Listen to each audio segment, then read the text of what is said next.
David, would you call this your Canada look or your Seattle look? I'm saying neutral, straight down the middle, a little bit of both, but how do I know? Why don't I ask Bobby Warshaw? Exactly. The beautiful thing, it works both ways. Bobby, you're out trying to deflect from something here. I can't think of what it would be. Can you maybe explain what might be on your mind? I'll just tell you how to go about getting the neutral look. Perfect. Perfect. Extra time starts now. Bobby on Schmetzer? Yeah, we got it. From New York, you are listening to Extra Time, driven by Continental from the AT&T MLS studios in Midtown Manhattan. I'm Andrew Wiebe with my partners in soccer, Bobby Warshaw, David Goss, Susannah Collins. As you texted me, Susannah, before this show, what day is it? I don't know. Where are we? What's happening? My voice is gone. I thought very seriously about I'm digging this. I like this timbre. We should have this guy host. Yeah, He'll probably sound better than you. I feel like a blues musician. Yeah, you do Bobby, sound. You should be in like a speakeasy right now. I smoked a lot over the years. My larynx is just absolutely destroyed. What did you just call it? Larynx? Is it a larynx? Well, there's a good classic extra time moment right there. Ooh. Oh, boy. MLS Cup is coming. On that note. We know who's playing in it now. Dave, if you want to just take over from me hosting-wise, at any moment you may do so. Just, tap me at some point. Yeah, Tuesday night, one of the biggest upsets in conference finals history. The Seattle Sounders knocking off LAFC at the Bank of California Stadium. Susannah was there. I didn't believe it could happen, so I apologize for that one, or I'm glad to be proven wrong. I wish then I'd on believed. Wednesday night, because you would have walked away. Anybody who did believe and put money where their mouth is had like plus 600 odds. Cleaned up pretty big. That's why Wiebe's been in the back clubs. Yeah, I'm like, how much? Just working cigars and working odds. I'm all about Vice. And then on Wednesday night, it lives. Toronto FC continues to be one of the classes in Major League Soccer. They knock off Atlanta United at the Mercedes-Benz when, again, I think no one thought it was possible. Probably not. And now, for the third time in 4 years, we're doing Seattle versus Toronto, but this time in Seattle on November 10th, 3 p.m. Eastern Time on ABC, Univision, and TUDN, TSN, TVA. And so noon local time. And personally, I'd like to start with, I don't understand the again take. I'm pretty sure on Toronto's side, there'll be potentially 4 starters that started in 2017. And on the Seattle side, I think at most it could be 5. So to me, they're different stars. They're different teams. They're different groups on a different site, different location. I'm extremely excited for this final. I am excited, but how can you not get the not this again? Because it's feeling? Not Jozy. It's not. Well, it might be Jozy. It's not, we don't know. It could be Jozy. It's not Clint Dempsey. It's not Sebastian Javinko. It's not Chad Marshall. It's probably not even Roman Torres. It's the same clubs. It's the same fan bases. It's many of the same players. Look, I'm as excited as you are. It's a different stadium. It's a totally different setting. But how can you not understand that feeling, man? People want variety. People wanted LAFC. Maybe they didn't because in the mailbag they danced all over their graves. I mean, Atlanta fans wanted Atlanta. I don't know. Maybe you're right. Maybe everybody did want this. To me, though, the way it's setting up, I covered both those games, and I don't feel like I'm rehashing a single storyline, except for that they've done this before. It doesn't feel like the exact same. Can Javinko do it in the cold? Who's going to show up top for Seattle? Is Seattle going to have a shot on goal? It's not all the same storylines. It's completely different in a different location. Also, it'll be a little bit warmer, hopefully. Oh, golly. You just jinxed us. Potentially, but I don't even care. I'm here to freeze it out. I've also never been to a legit game in Seattle. So it's going to be fun. No, Seattle's going to do this right. We're going to talk to Steve Zakuani about that. You know him, of course, from his days as a Sounder and now as an analyst for the club. Awesome guy. He'll stop by to chat with us a little bit. Bobby, can we bring you in here? Mm-hmm. How do you feel, man? How do you feel after watching these games, after 6 match days in the playoffs, now that you know what this is, and when will you start to, I want to say, gloat about your Toronto FC takes? Because I was sitting there watching this game last night, and I was like, Toronto FC are going to do it. I'm like, nobody believed in Toronto. And then I was like, oh, one person did believe in Toronto. He tried to tell us over and over and over, but this was the most dangerous team in the East, and it was you. I appreciate that, Andrew. I really do, but I can't. I got it right in the end, but for the wrong reason, so I can't take credit for that. Because I thought that they would make it this far because of sheer talent, and the same reason that Atlanta made it to the Eastern Conference Final despite not playing well, for the same reason the Seattle Sounders beat RSL and Dallas on their way to the Western Conference Final, that I thought that the pure talent of Jozy Altidore and Omar Gonzalez to go with Michael Bradley and Alejandro Pozuelo and Chris Mavinga would make the difference. And then Jozy and Omar are out, Greg Vanney steps up and creates a whole new game plan, and that's how they make it to MLS Cup. So it happened in the end, but not for the way I thought it would. Credit to you for making that clarification. We will... Hey, I'm just saying, Andrew, I'm willing to clarify things. Yeah. I'm willing. Bobby's got a lot of work to do. Yeah, hey, if someone asks for you to be the person who explains things, my. you're willing to step into the, into this sense of responsibility and get it done. We will play that clip from Brian Schmetzer and react in just a little bit. What clip? You didn't. Unfamiliar. There's a clip? Oh, well, yeah, we'll get to that. We'll get to that here in just a little bit. Let's start with LAFC Seattle because this is what many people are calling the biggest upset in the history of the MLS Cup playoffs. And I mentioned the odds there, and it's sort of a joke, whatever. But also it is very real that bookmakers and people that presumably make money off getting these things right had the Sounders at basically like 6-1. Yep. Like no chance, which is interesting because there was no Mark Anthony Kaye. LAFC had not been at their previous sort of like unstoppable high. They'd been on the mountaintop, but it wasn't like they were looking down, thumbing their noses Monty Python style. Like, you can't get up here. We're going to be here forever. Is it the biggest upset in the history of the MLS Cup playoffs? I can't answer that right now. Well, then why did I ask the question? I would say in conference finals, because there's been low seed, high seed upsets in the first round or earlier. I mean, it is 1 seed, 2 seed. You're right about that.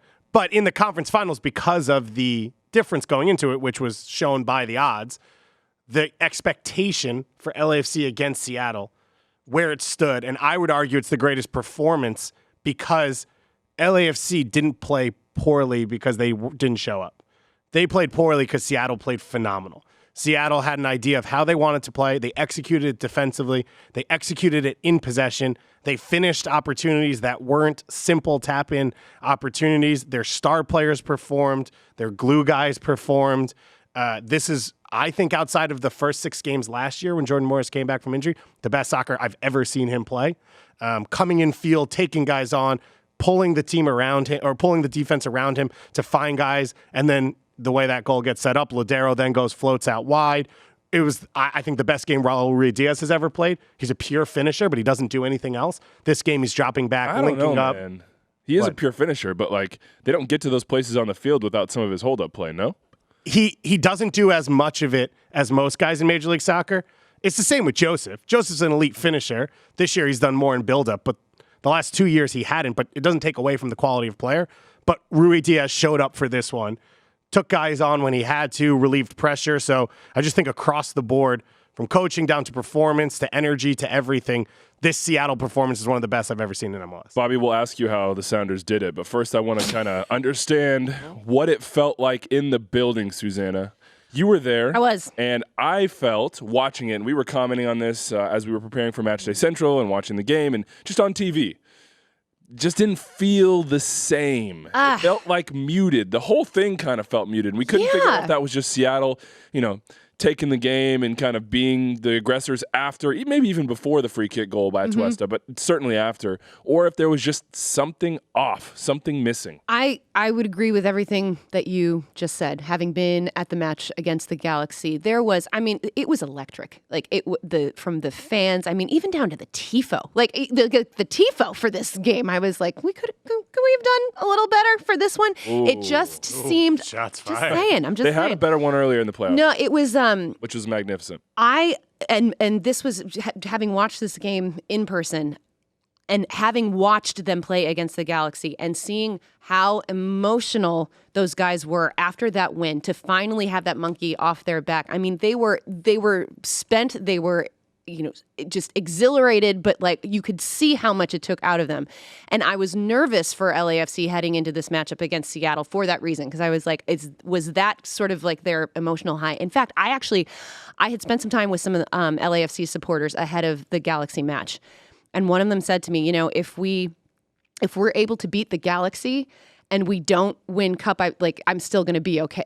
That's how much they cared about beating the Galaxy. And so I think that there is something to be said about this sort of emotional letdown that happened entering this game against Seattle. They just didn't seem as sharp. They seemed a little bit off the pace. So Atuesta scores that free kick goal. And I was like, well, okay, here we go. This is a great start. But then the same thing happened as in the Galaxy game. Seattle come right back, and they, to Goss's point, they had such a strong game plan in place. They knew exactly how they wanted to play LAFC.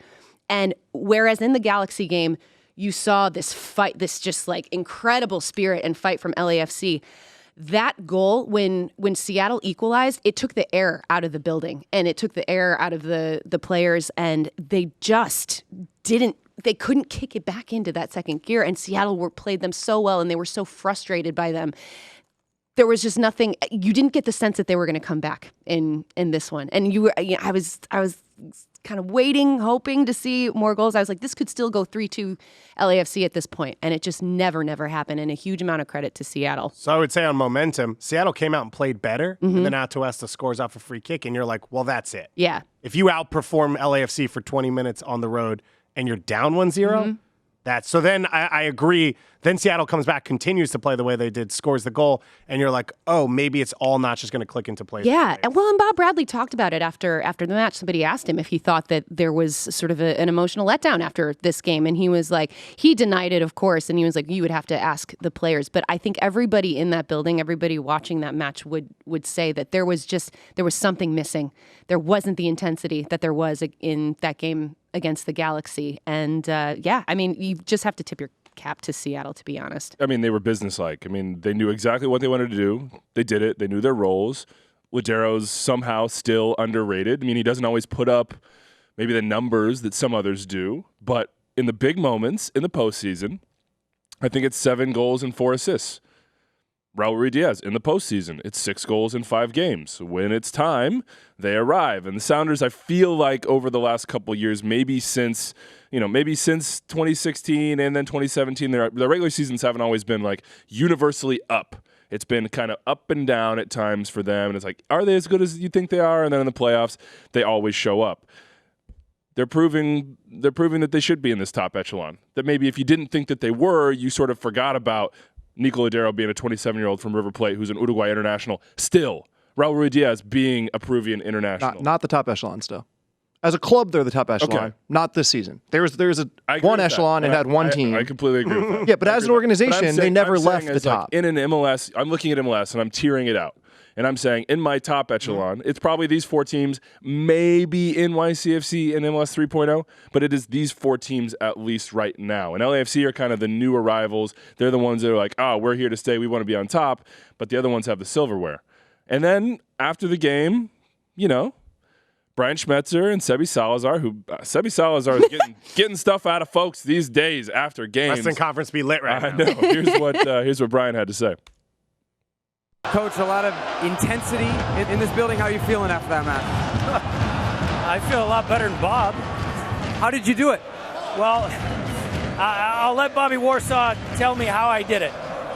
And that brings us to the part of the show where, fortunately for extra time, we have him right here. Bobby Warshaw here to help us. We don't even have to wait. Before I let you go, can I just say that your column after this was very good. It was very to the point. It did explain how the Sounders did it. So choose your path to explanation here. Ooh, that comment. That's the comment you meant. Okay. So first, Sounders were phenomenal. The players were phenomenal. Brian Schmetzer and Gonzalo Pineda set up an excellent game plan. All credit to them.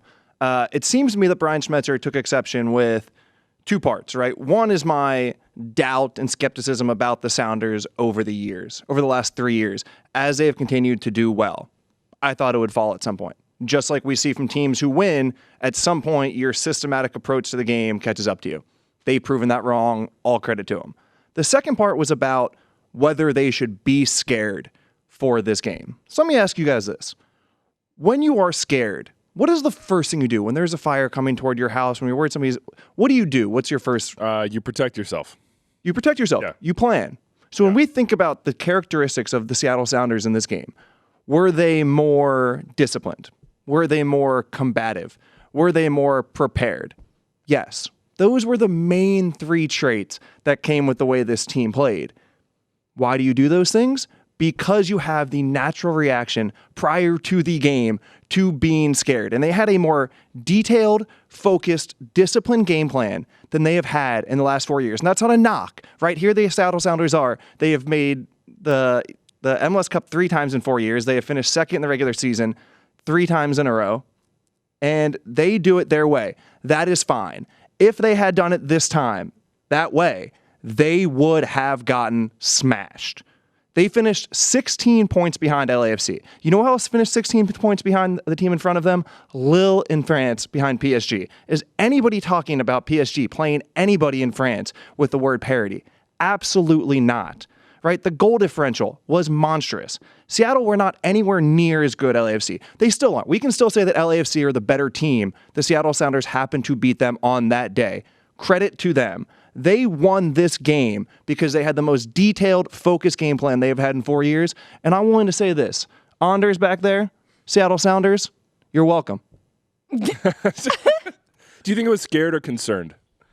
Was it truly being scared? You could use the word, listen, you could use the word respectful. For me, that's not enough. You legitimately had to be frightened out of your mind against this team that was 16 points better than you in the regular season. Right? And yes, they deserve their win. This was not a game lost by LAFC. This was a game won by the Seattle Sounders. But they won this game because they had the natural reaction that we are the inferior team. We need to play like the inferior team and find ways to create inefficiencies, which they did. My thought is, what if the Seattle Sounders did this for 34 games? What if they played with this focus, this discipline, this intensity for 34 games? Could they have put up 70, 72 points? Maybe. I'm trying to mull through that right now. I would say the one thing for Seattle this year was they just weren't healthy for a large stretch of the season. So they didn't have... So what? Isn't that even more incentive? Agreed. I'm just saying in terms of getting to 72 points and all that, okay, it makes it fair. hard. I don't disagree with anything you said. I think the point stands, which is Seattle couldn't roll out there and say, we're as good as LAFC toe-to-toe, so we'll just play this game straight up and see what happens. To Bobby's point, they had to come in and say, we are not as good as LAFC. How can we beat them? What are the inefficiencies we can create? What are the things we can take advantage of? And it's not how they played against FC Dallas at That's home fair. to open up the fair. postseason. Yeah. It's not how they played against RSL. So to Bobby's point, they changed what they did for this game, which you couldn't really anticipate because it's not something they've done a whole lot outside of maybe the one MLS Cup at Toronto that they won. And then it worked for them, which is awesome. So I guess Bobby gets to say you're welcome again. Yeah, I mean, to me, it's not necessarily fear, and I think that's maybe the scared line. That's maybe what Brian Schmetzer got riled up about, or whatever else it is. I can't speak for Brian Schmetzer; he can get riled about whatever he wants. To me, it's more like in the moment when you look across, the table, you say, you know what? Doing what I normally do, I'm probably not going to win this game. So is that fear, or is I don't think that what. Can I speak is that for you? being analytical? Yeah, I love when you. I'm going to speak for Bobby. Bobby. That's not the reaction. I don't think I'm going to win this game. The reaction is I'm going to get smoked.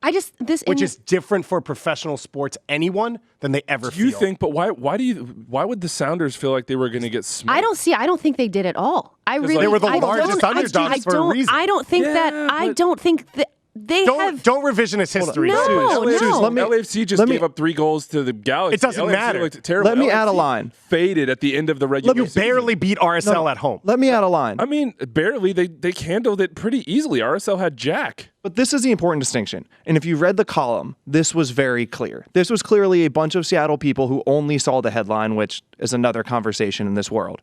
But it was clear that you don't play scared. It's not that you don't think that you can beat them, that you don't have confidence. It's that your natural reaction when you look across the field at the team that finished 16 points ahead of you in the regular season and is just straight up way better than you right now needs to be, oh crap, we need to do something. That is not a reaction that the Seattle Sounders have ever really had in their time. And credit to them for accomplishing what they've had. This was a singular, different scenario, a unique scenario to what they have ever experienced. And they only won because they had a different feeling heading into it. So I think I agree with that. I think I agree with that part, which is you look across and it's not fear. It's sort of like... Obviously, you don't take the field with fear. Yeah, Nobody was suggesting you take the field with fear. I'm not saying you're taking the field. I'm saying when you game plan, there's like an alarm bell that's like, this is one of the few rare teams that if we expose ourselves the way we might in other games, are just going to like... It's one game.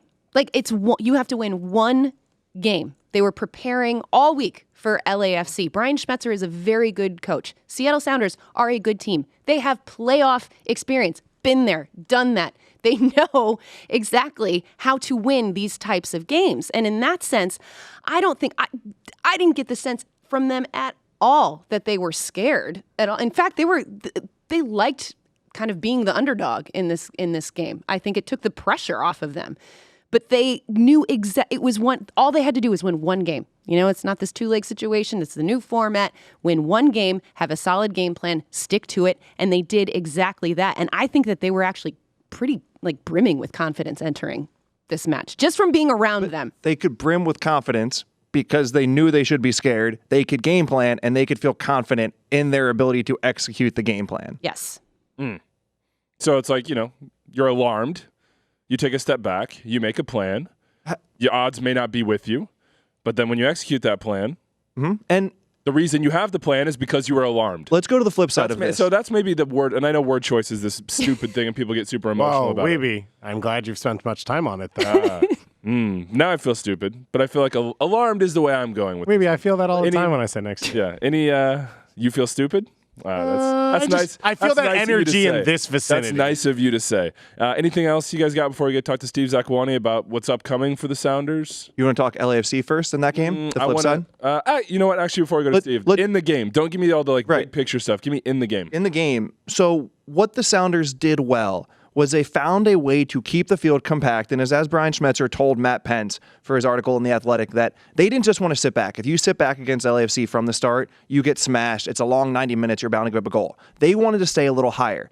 A lot of teams, if they stay higher, they get stretched in between their lines. That's when Mark Anthony Kaye or Lee Nguyen or Latif Blessing get the ball in the half turn, run at you, and you're done. Game over. What the Sounders were able to do was to keep their back four high. They could keep their back four high because who played number 9 for LAFC, David? Carlos Vela. Does Carlos Vela want to run behind, or does he want to check? Do I have to keep doing No, you're sorry.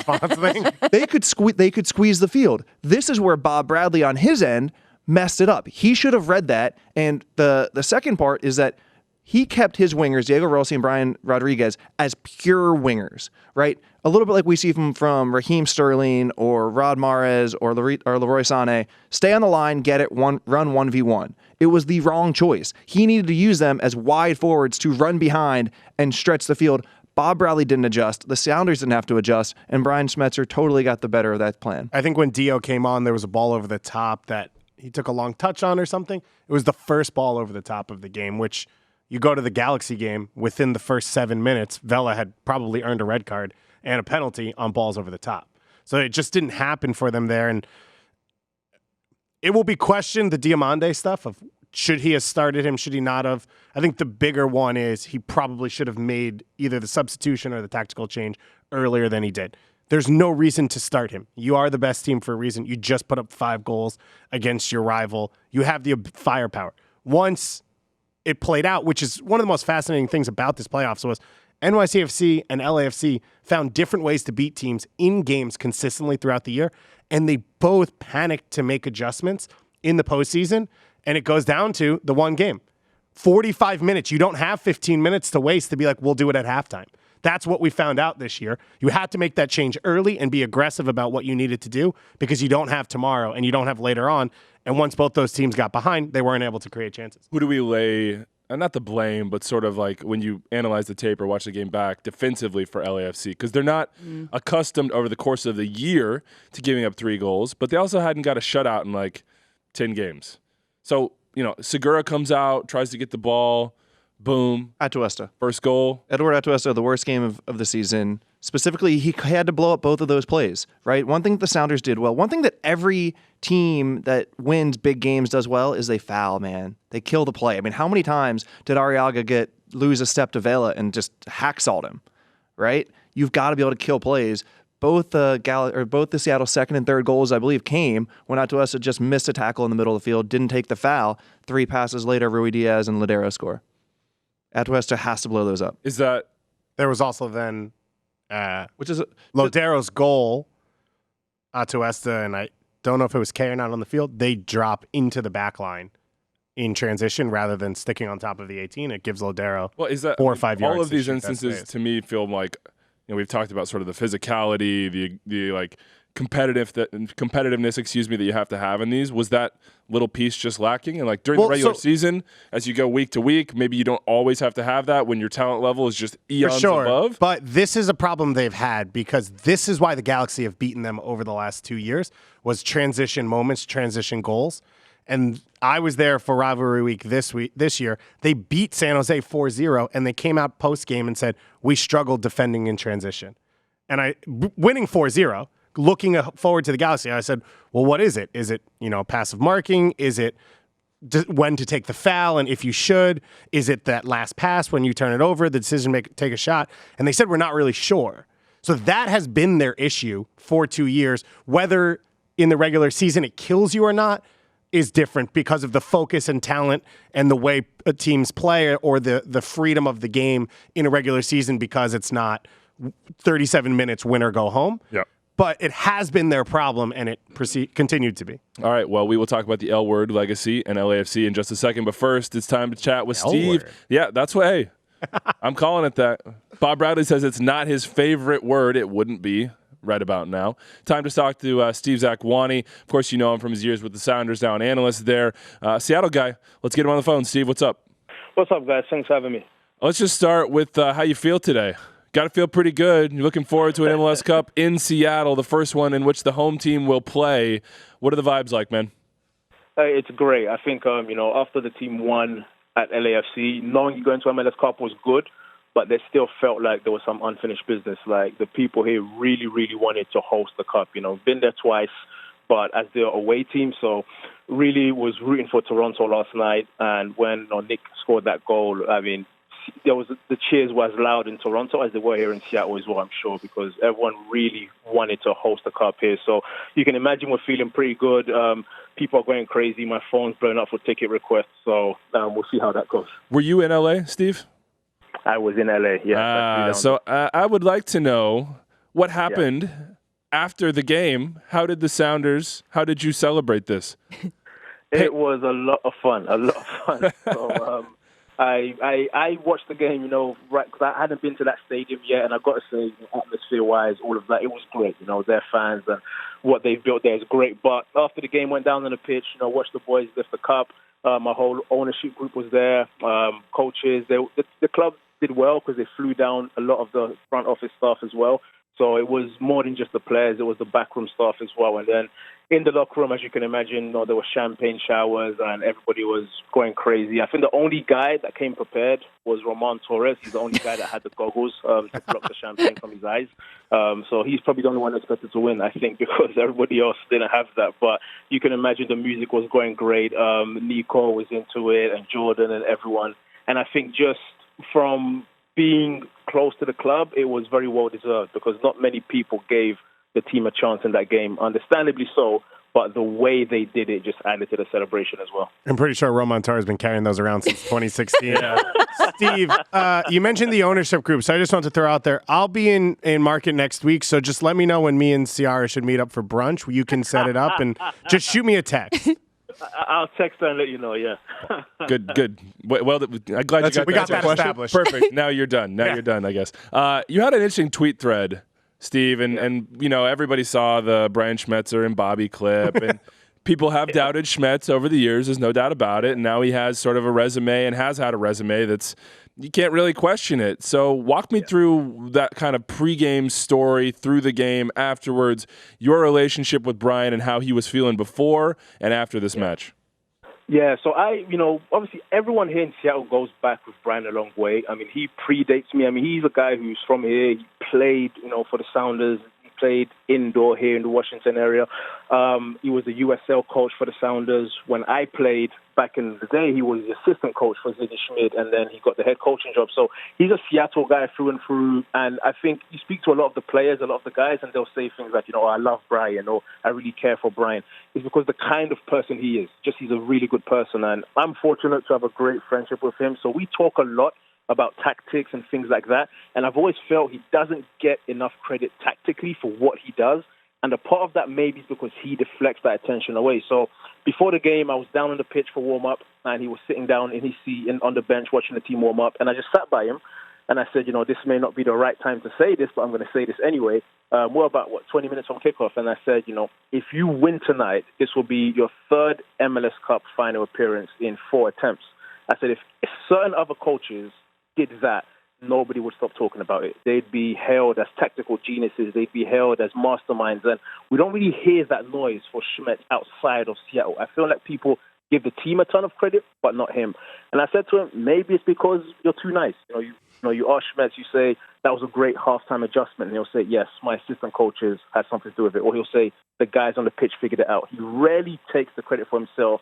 I think if he had more of that kind of persona, I think people probably would give him a lot of the credit he deserves, because 3 MLS Cup final appearances, that's very tough to argue. If he wins a second ring for the club as well, I think it's just going to be something where it's going to be undeniable for everyone outside of Seattle to begin to admit and see what we've already seen here and know in Seattle, I think. So you mentioned Brian Schmetzer, 3 and 4 years, but that's the Sounders in general. Outside of Brian Schmetzer, what about this organization has allowed it to be so consistent? Because there has been changeover on the roster, has been changeover in the front office, and yet from 2016 now to 2019, 3 MLS Cups in 4 years. Yeah, I think a ton of credit to Garth Lagerwey. I think him as well, he doesn't maybe get the credit. I mean, I was someone who went up against these Salt Lake teams and saw how him and Jason Christ built that club and franchise. And watching him here, I didn't know Garth before personally, but getting to know him as well, he can build a roster. He knows how to build a team that can withstand a lot, because, Seattle have lost Chad Marshall, Ozzy Alonso, Clint Dempsey, Brad Evans, all in the past couple of years or so. And these are club icons. These are very key players. So I think the consistency here has been they've built a squad that can kind of, last a season. Listen, over 34 games, the Sounders haven't necessarily been the best team over the past few years. But in the moments when they need it, they've got the performances. For example, I didn't know who Raul Ruiz was before he came here. But I can tell you, watching him, I don't think I've ever seen a striker like him inside the 18-yard box at this club ever. We've had some really good forwards here before. So I think they've just signed the right players. The chemistry on the team is great. They've got the right man in the head coaching job. And then from Adrian Hanover down, the ownership group, they just know how to build a winning culture. It's a very, very high standard here. I remember always when I was in the locker room as a player, if we lost a game, it just felt like the end of the world, because the standards here are so high. You expect to win every game, and I think that's continued. Was Brian on one after this game? I mean, he's putting out selfies. We played his comments and the Bob comment and everything else. It just kind of felt like he was on a different level maybe than we normally see him. Yeah, I think that's fair. He was definitely fired up. He didn't actually say much in the locker room. He came in and Jovan Jones was pouring champagne on his head, and he was part of the celebration. I didn't see him address the team in the locker room. He kind of just was one of the guys. He jumped into the celebrations as the assistant coaches and the ownership guys were in there. But I think he felt that he was in some ways vindicated, because there's been a lot of question marks around Seattle this season, and believe it or not, there's even people here who think he's not the right head coach for the club. And I think not just they beat LAFC, the way they did it, I thought it was like a tactical masterclass. Like, he played it exactly how you should play it against such a great team like LAFC, and then to win in that way, 3-1 after going a goal behind, going back to MLS Cup, having the chance to host. I think the emotions came over him. I didn't see the picture until the next day, because we flew back, as with the team on the plane, and I didn't see it until the next day. Otherwise, I definitely would have brought it up to him. But I thought it was a great picture, to be honest. So just let us know, this game was won in October, and yet Jingle Bells was immediately the first thing that got sent out of this team celebrating. Why? What is going on? Team tradition. I didn't know either. When I came to Seattle, we won our first ever away game as an MLS franchise in 2009 away at Toronto. And we got to the locker room, and then the guys who kind of were held over from the USL days, including Brian Schmetzer, and we had guys like Roger Levesque, Zach Scott, who were in the locker room. They said this is a club tradition. It's a Sounders tradition going back to however long. And we do sing Jingle Bells with our own specific lyrics. And it's just something we've always done. So it wasn't just winning the Western Conference Championship. I mean, it's every away game. You win away from home. It's what you do if you're on the Sounders. So it was fun. It was loud. Everyone was involved. This one obviously had a little bit more volume to it, but it was great. I want to ask you about Zion, the Mercer Island Zion, and that's what we've been calling Jordan Morris because this man just is – you can't match up with him right now. He had the ACL injury. He came back. He very obviously, Steve, and maybe you can confirm, lived in the weight room for a year. He's playing the best soccer of his career by far. What is he doing? You were a guy who terrorized people on the wings. How does he do it? No, I'm so proud of him because the thing is with Jordan, we've known him for such a long time here. You know, everybody knows his dad is the Sounder Doctor, and he's been around. So Jordan was in the academy. I remember watching him play back then and thinking, how fast he was and how good he was. Then he went to Stanford, and he went to the national team. And when he first came to Seattle under Ziggy Schmid in 2015, I think he was playing on the wing, but you could tell he wasn't comfortable. And then he really wanted to play up through the middle, but we had Clint Dempsey, and it was tough for him at the time. And I think when he came back this year, he knew number 9 is Raul Ruiz-Diaz. And Brian Schmetzer doesn't typically stray from the 4-2-3-1, so it's not going to be 2 guys up top. Many people, including myself, had combos with Jordan. All I said to him was, when I watch you play, I feel like you're a forward who's playing out on the wing, and that's tough. You have to learn to just be a winger, just think like a winger. And I think from me, and he's worked a lot with Gonzo Pineda and Preki and those guys on the training pitch, they've just convinced him that when you lock in as a winger and you're going at someone, the right back, there's no one that can stop you. And I think also playing on the left. Jordan, for a long time, played on the right-hand side. He's not the same. He prefers the left. He's told us that.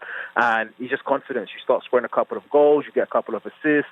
The team starts to believe in you more and more. They give you the ball. Game plans are built for you. I think he's just in a zone right now where he goes on the pitch and he knows he's going to impact the game. And the biggest thing I'll say for Jordan is this. There was a game against San Jose. It was the week before decision day, and he didn't play well. Jordan did not play well in that game, but in the 94th minute, he got a breakaway, he ran onto it, and he had a fantastic finish, and he won the team the game. In the past, Jordan had to be playing well to make a difference. I think the really good players can be quiet for 90 minutes, and then in injury time, they find a way to score. And he's now reaching that level. He's extremely confident, and we're just so happy for him here in Seattle. Well, Steve, you talked about the vibe in Seattle. Like Goss, I'm going to be in market for MLS Cup. Cool. We're pretty excited. So kind of paint a picture of what MLS Cup is going to look like in Seattle.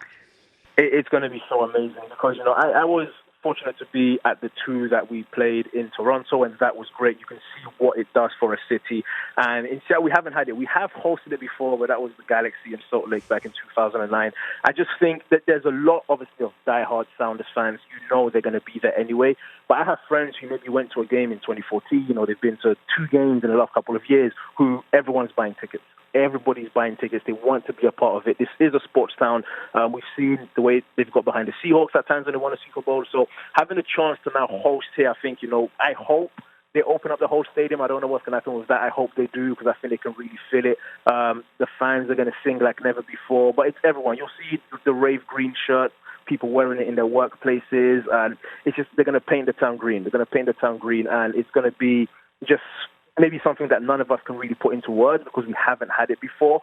But I can tell you for sure, waking up this morning and speaking with friends and walking around the city already, the excitement's real. It's a few days away still, but the excitement is real. Everybody's texts are blowing up. People are flying in. It's going to be a great, great spectacle. And I'm hoping they put me in charge of the after party if they win because we're going to have a great time for sure. Goss and I are invited. Wow. Obviously. Is Oba coming? Absolutely. Oh, yeah, you'll be. I hope he's here. Wow. Let's go. Wow. Here we go. Rub it in, all right. 3 p.m. Eastern, Sunday, November 10th, MLS Cup. Sounders host against Toronto FC, ABC, Univision, Turiene, TSN, TVA. Of course, Steve's going to be on the ground doing his thing. Follow him on Twitter, Zakuani11, or check him out on the Sounders broadcast or everywhere else he is appearing. Steve. Steve, whatever, going back and forth here. Thanks, man. I don't know what day it is. I'm sure you feel the same. Prepare for next Sunday, all right? Yeah, thank you, guys. It's been a pleasure, man. Thank you. Well, that's a bummer for some of us to miss a Steve Zakuani party. Oh, man, dude. Well, he did confirm that we'd be invited. Yeah, it seemed that way. It sounded like we were the main event. It didn't sound that way. I'll see we you were guys potentially co-hosting the party. Mm-hmm. So, no, that's not happening. All right, let's talk LAFC and the L word before we get to Atlanta Toronto FC. Let's make this quick because we'll have all off-season to dissect LAFC, Bob Bradley, Carlos Vela, and everything they've accomplished. What is what is now their legacy? Like, how will people remember them? Is this going to be the overriding sort of like story, the climax of their story if that Andrew, gets remembered? Yeah, if you care about truth, honesty, reality, then you see this team as the best MLS team ever. Simple as that. The best single season MLS team ever. Losing a single elimination game does not change that. Over 34, really 36 games, we'll say, they were the best team we've ever seen over the stretch of those games. And for the same reason that saying Michael Jordan's better than LeBron James because he won the 5, even though LeBron's made, 10 now? Maybe Michael's better for other reasons. It's not for the championships. For the same reason that you can't talk about the Pats not being one of the great teams ever, not the greatest team ever, just because David Tyrell made the luckiest catch in the history of sports. This LAFC team is the best team we have ever seen in Major League Soccer, and this loss doesn't change that. Sometimes good, great, best teams lose in sports because that's what sports are, and end of conversation. You're talking play. You're talking aesthetics. You're talking the way this I'm talking team about the played game of soccer. And yes, No, it's because playing, winning. Results came effectively. with that. Yeah, and results came with that. Yeah. Because if you play with a belief of the way the game should be played and it's beautiful and you lose every game 5-4, you're not one of the best teams ever. To do it and to do it effectively and to do it well and over the course of time that they did it for, one of the things that's going to be fascinating is in 2016, if you asked me 2 days before MLS Cup, I would have said that TFC team was arguably one of the best in MLS history. Then they lost and they rolled forward and had the best season in MLS history with that drive of like, we have to prove to everyone, we have to win everything, every single game. And now we talk about 2017 TFC. So the way this is going to end is if LAFC rolls through next year and Bob Bradley says, no one believes in you. Everyone thinks we can't get it done. We need to prove every single minute that we're the best team in MLS history. And they roll through and they win MLS Cup next year.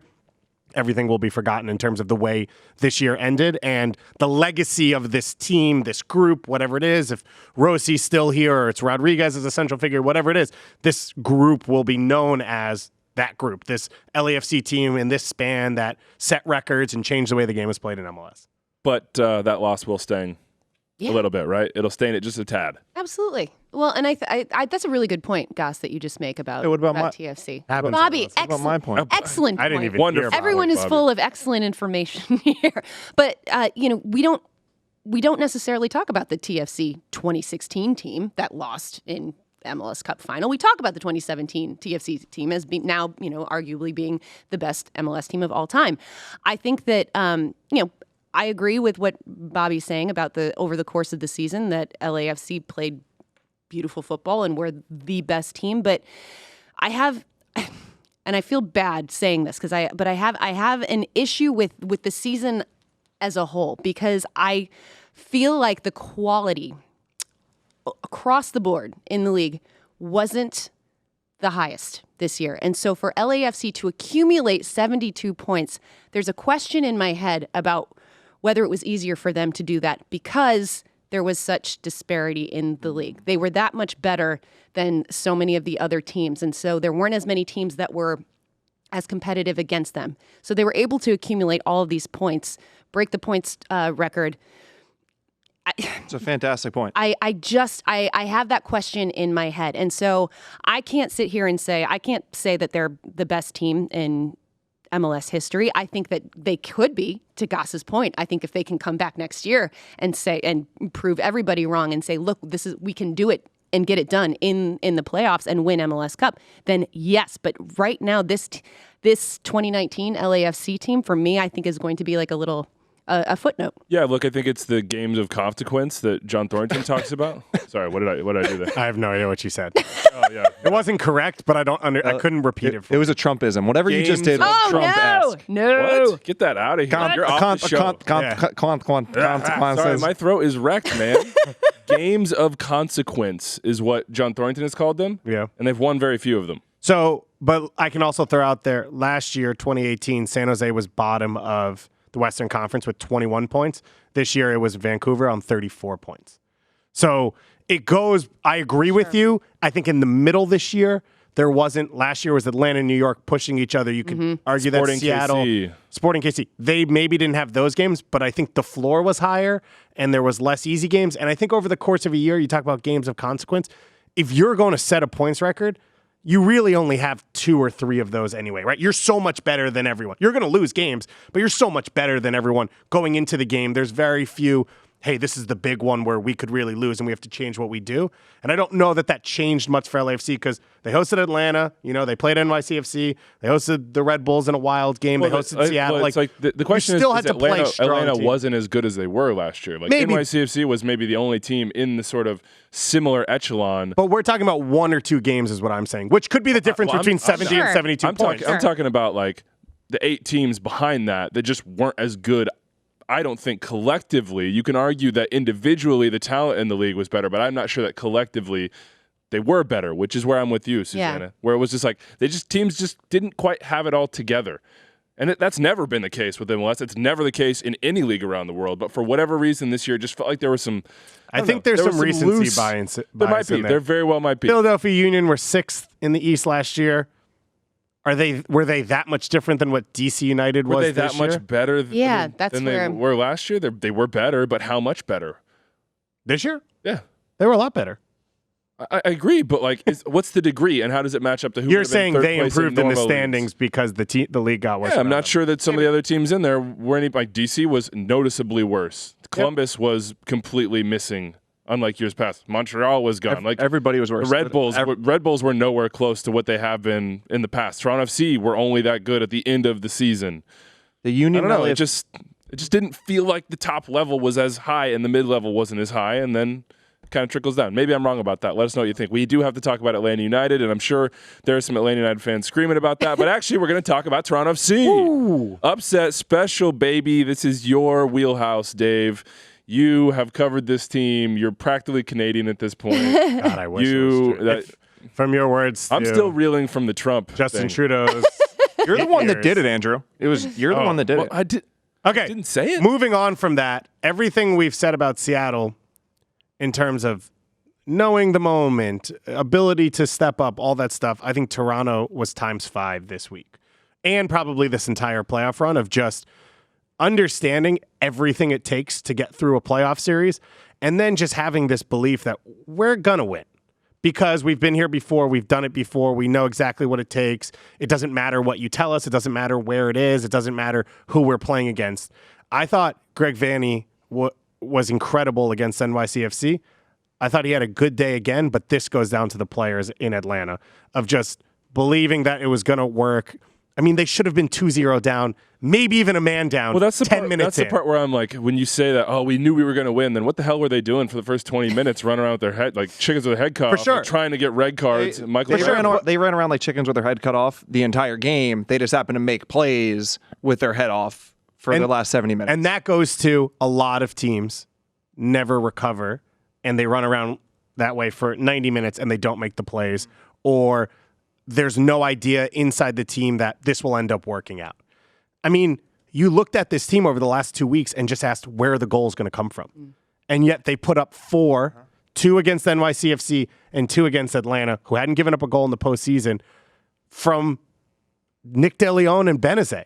Not saying those are bad players, but this is a team that was Javinko and Jozy and Victor Vasquez, and now this is what you get. But they knew at some point it would happen. So I think there's there's tactical conversation you can have, but this to me the most goes down to all of the intangibles that occur with this group, and it's made it so that no one could really anticipate that it's coming, except I guess Bobby.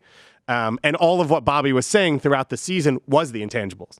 You go into a playoff series where you're the home team, they believe they're going to win. There are a lot of teams in MLS who don't genuinely believe they're going to pull it out, who don't go toe-to-toe for 90 minutes because they've mentally never been there before, so they turn off for 5 minutes. They turn off for 3 minutes here.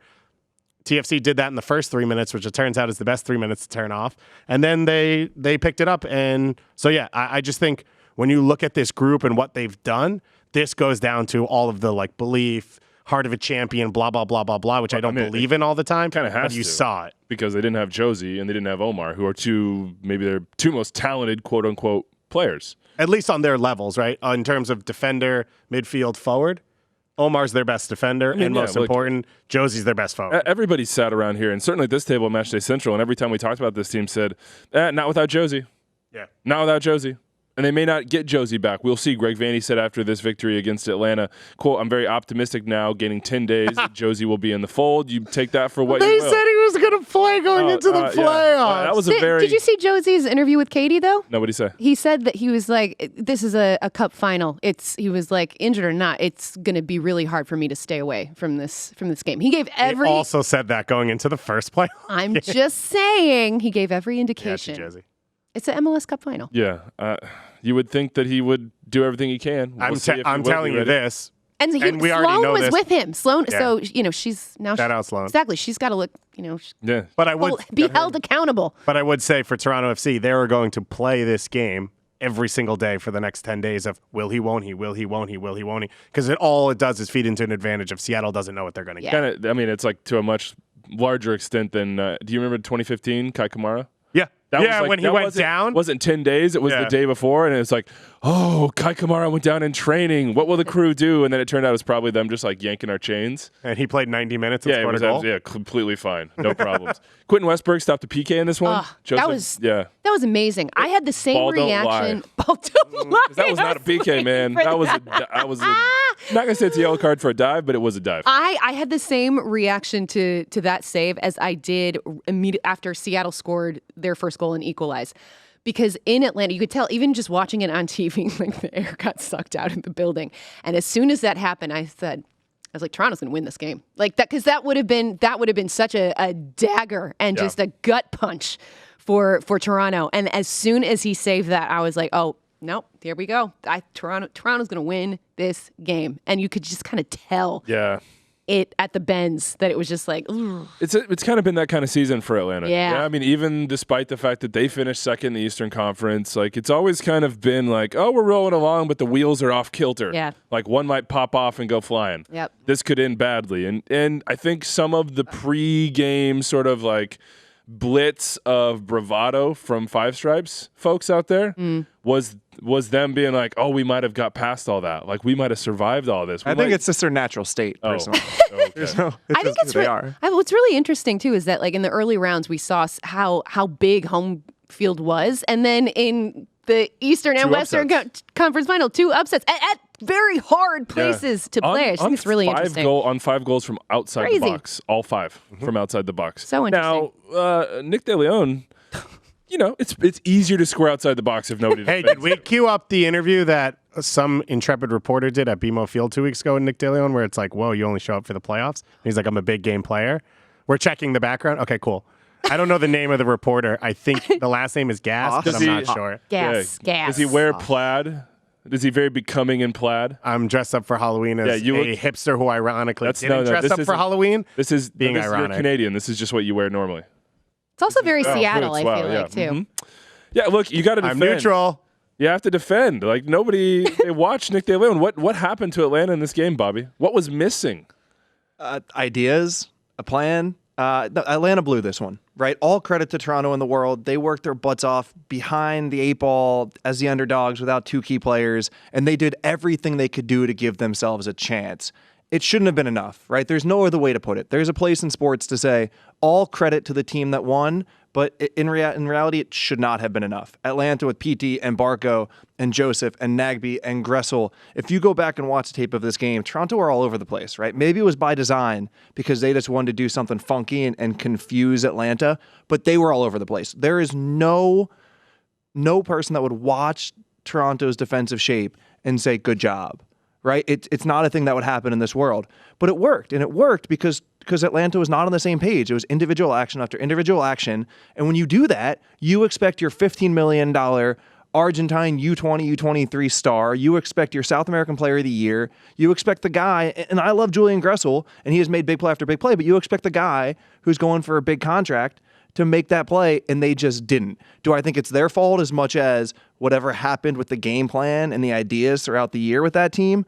No, they should have been more prepared for this moment. So it wasn't individual action. It was, let's actually just move the ball side to side 3 times because TFC are going to chase us, and there's going to be a giant stinking gap to the side of Michael Bradley, and we can exploit it. Or we can pull a center back out like we did for the 2 opportunities, and they just didn't do it. Atlanta should feel disheartened, very upset with the way this played out. 2 trophies still. Campeones Cup. U.S. Open Cup. They will go to CCL. Sounders will go to CCL too, no matter what. Toronto FC might have reason to have a beef with that. Montreal won the Canadian Championship, so they did have their opportunity, Dave.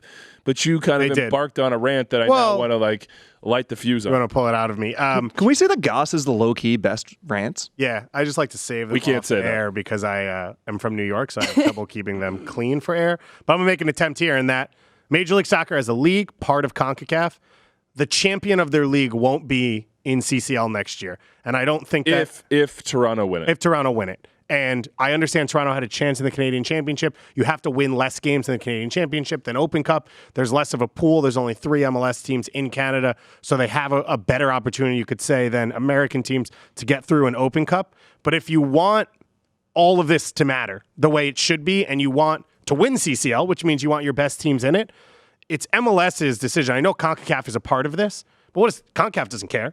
You're putting teams in from your league.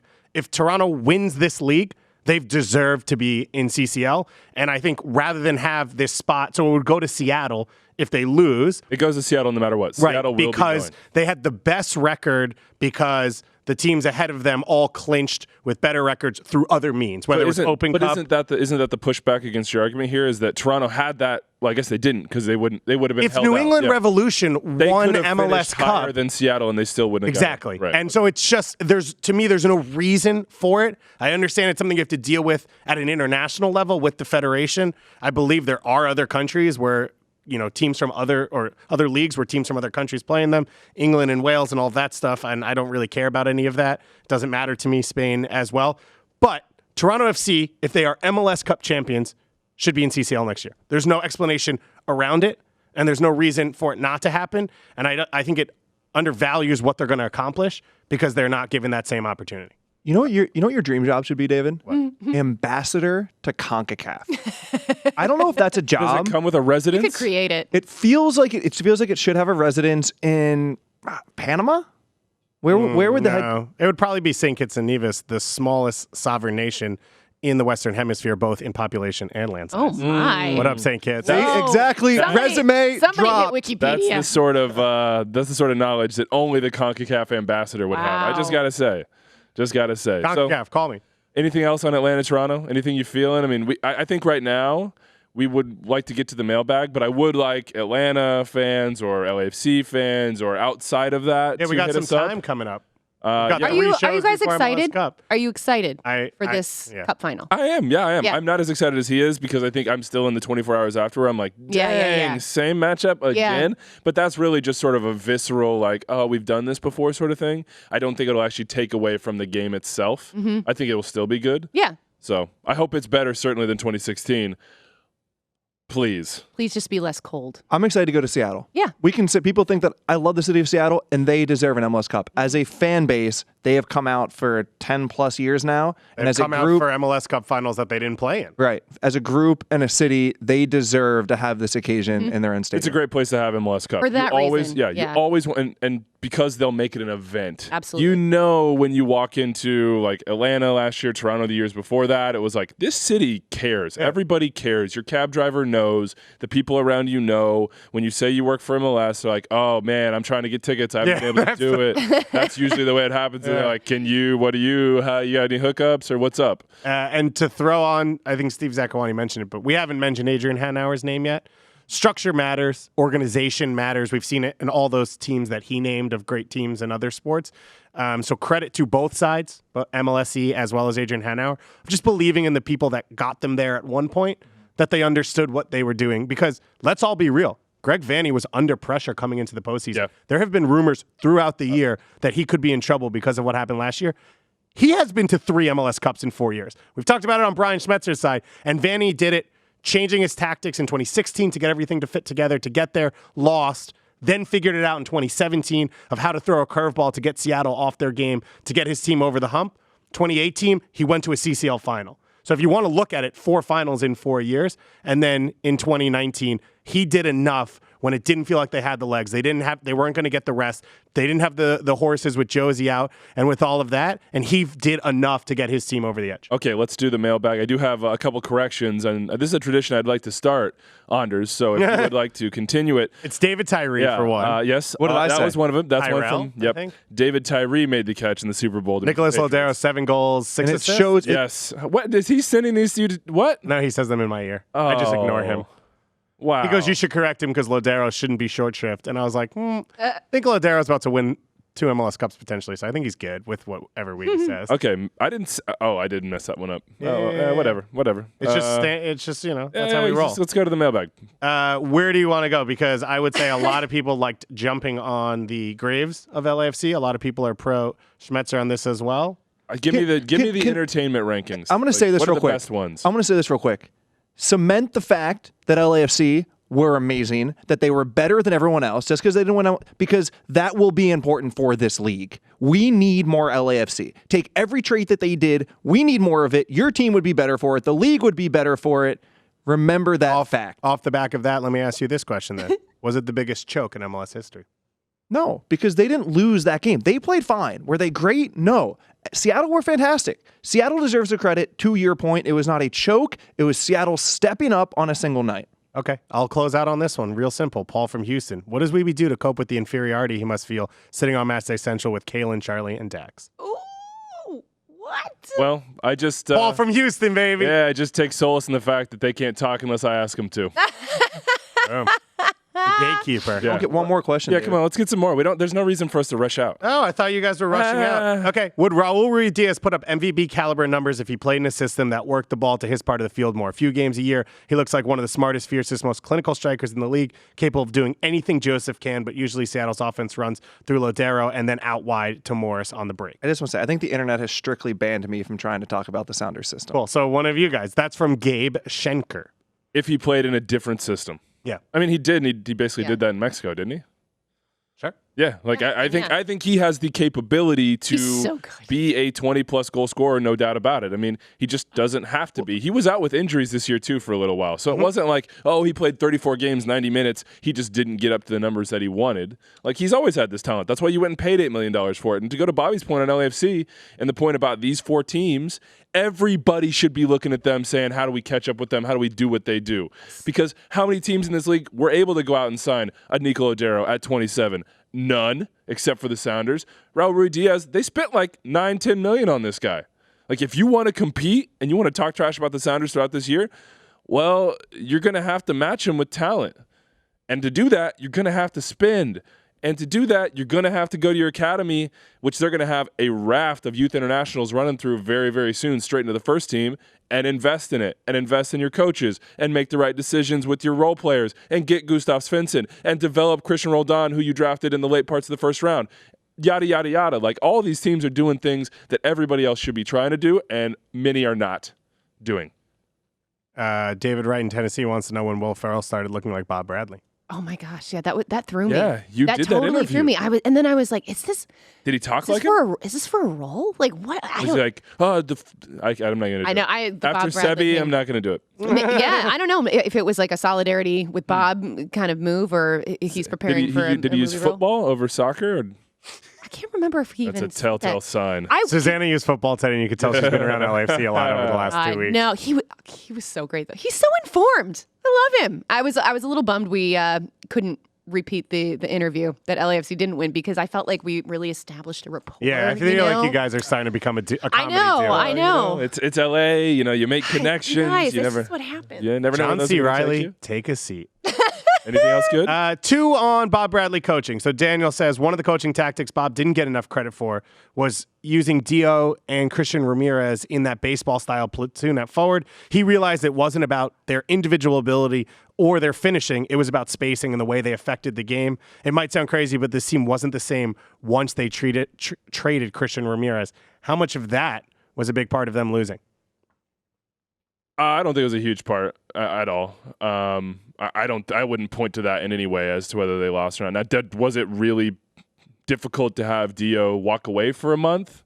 in like the most important part of your season. Would it have been if Christian Ramirez was starting in those games? I mean, come on. Is it better to have Christian Ramirez there or Carlos Vela there and Brian Rodriguez on the wing?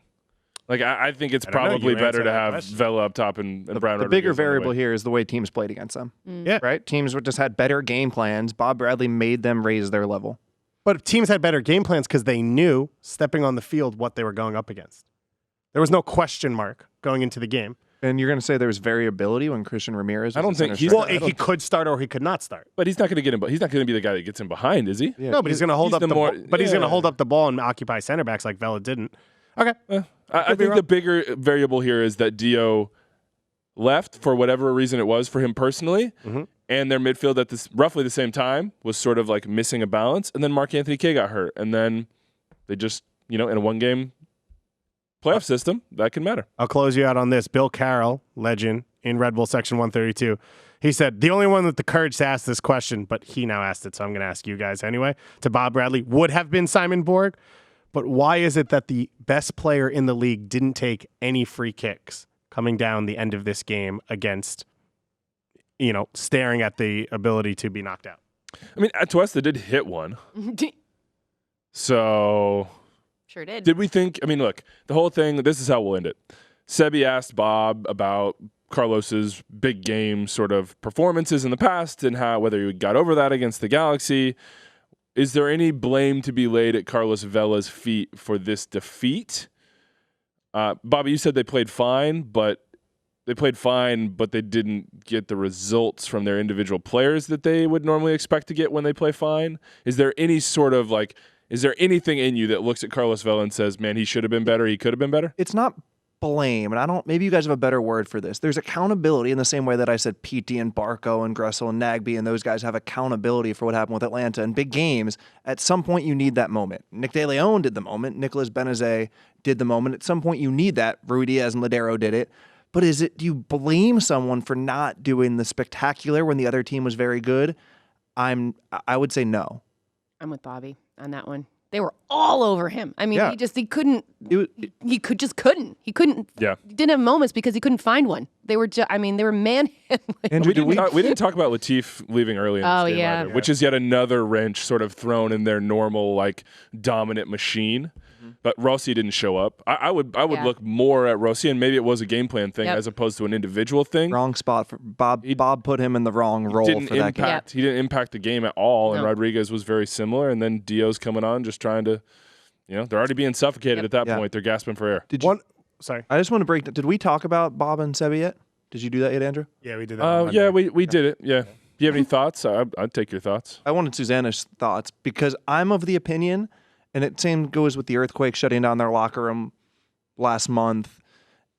Just when these things happen, that I think it's good, right? There's this idea that there's this righteousness that these things, live up to a certain level. I didn't think Bob was being a jerk per se. I thought he was in the moment. I thought it was sports. He wasn't. Maybe he was a little bit rude.